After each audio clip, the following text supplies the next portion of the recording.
para sa pagkakataong marating sa ating jackpot round. Sino kaya ang may iwan? Tuloy na natin ang laro with round 2. Para sa round na ito, tatlo ng mga posibleng tamang sagot. Here is question number 4, worth 6,000 pesos. Ang tatlong posibleng tamang sagot sa tanong na ito ay toy cars, sapatos, robot. At ang tanong, para sa mga kalalakihan, ano ang pinakagusto nilang maging koleksyon? Pakitaas lang po ang mga sagot. Yes, Gab. Ang sagot ko po ay sapatos. Uy.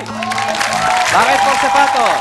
Yung asawa ko po, mahilig po siya sa mga sapatos. Tapos pag naka-online po kami, yun yung sinesearch niya sa Google, mga sapatos, mga kung ano-anong design, ganun po, sa basketball. Salamat, Gab. Christine. Sapatos. Sapatos din, ha? Thank you, Christine. Hernani. Toy cars. Wow, naiba. O, bakit toy cars? Kasi ito lang yung toy na may scale model ang actual na sasakyan eh. So, mas maganda siya kolektahin. Alright, thank you, Hernani. Ang sagot, Let's Ask Pilipinas. Sapatos! 44%! Okay, pantay na pantay ang score ni Christine at ni Gabriel. Habol, Hernani. Ito na ang question number 5. This is worth 8,000 pesos. Ang mga posibleng tamang sagot. Pastilla. Pulburon. Cookie. At ang tanong, ayon sa mga guro, ito ang madalas na itinitinda sa fundraising events ng mga estudyante. Pakitaas na po ang mga sagot. Tanungin natin si Christine. Pastilya. Bakit po pastilla sa ang tingin mo? Kasi sa mga kadalasan nagkakita ko po, tinitinda nila ay pastilya. Yan ang inyong naoobserbahan. Thank you, Christine. Hernani. Pastil. Ay, pulburon. Pulburon. Yes. Sarap nga naman ang pulburon eh, no? Mahirap na sumipol pagkatapos kumain ng pulburon. Thank you, Hernani. Gabriel. Ang sagot ko po ay Pulburon. Bakit po pulburon?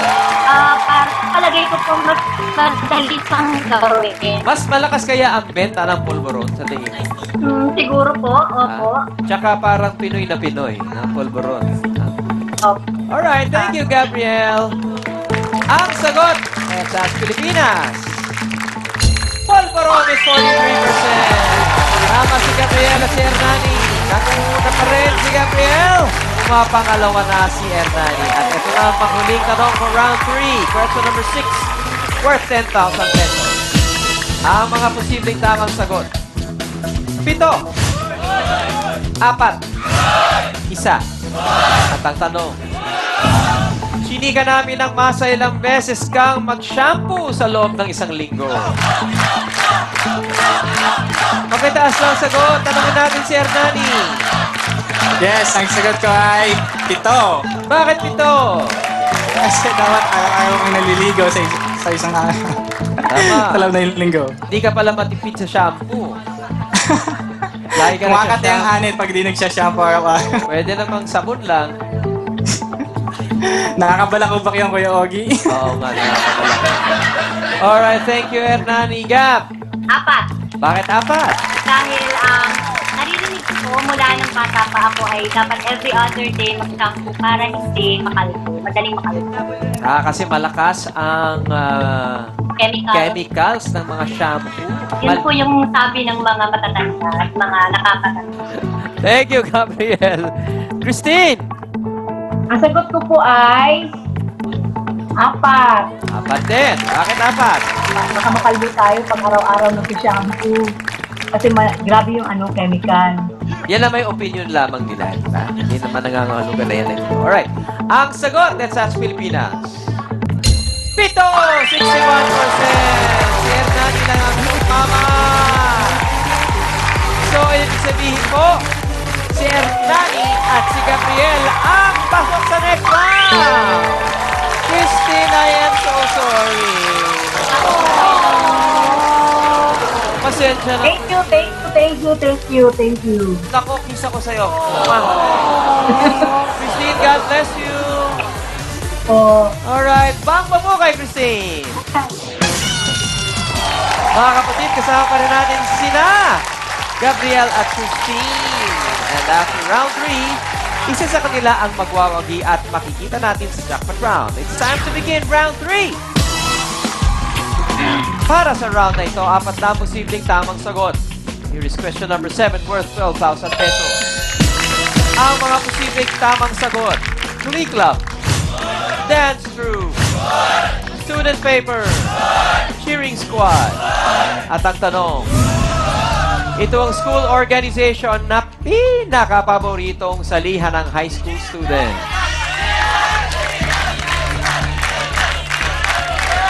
Pakitaasan po mga sagot. Tanongin natin si Gabriel. Yes, Gabriel.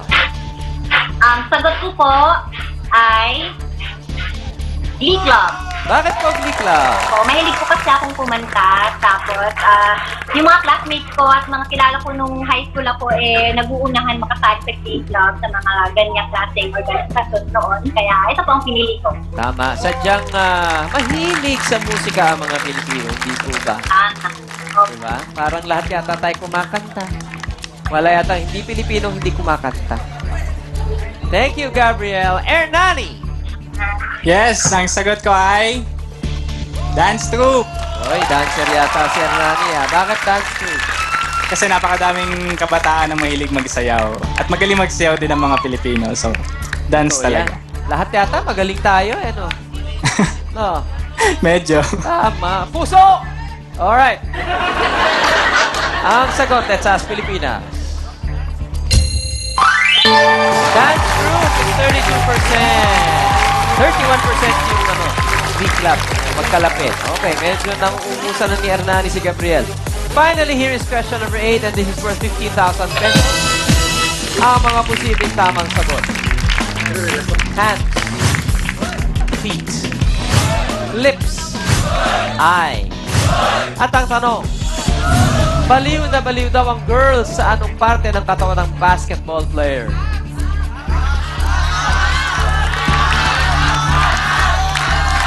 Pakitaas na po ang mga sagot. Tanungin natin si Hernani. Yes, sagot ko, ice. Oy, bakit eyes? Kasi mga basketball player, matalas ang paningin yan para makashoot. Talaga? So nakikita Oo. ba ng mga tao yan habang naglalaro? Magandang eyes doon, Pag kina-close up ng camera. Ikaw ba nagbabasketball ka ba, Hernani? Yes, pastime lang. Thank you, Hernani. Gabriel. Ang sagot ko po ay Eyes din. Okay, bakit eyes? Siyempre, pag nanonood tayo ng basketball, yung pinaka nakikita mo, pag nakafocus, pag free throw, mata, yung mukha. Kaya yung mata po yung nauunang mapansin.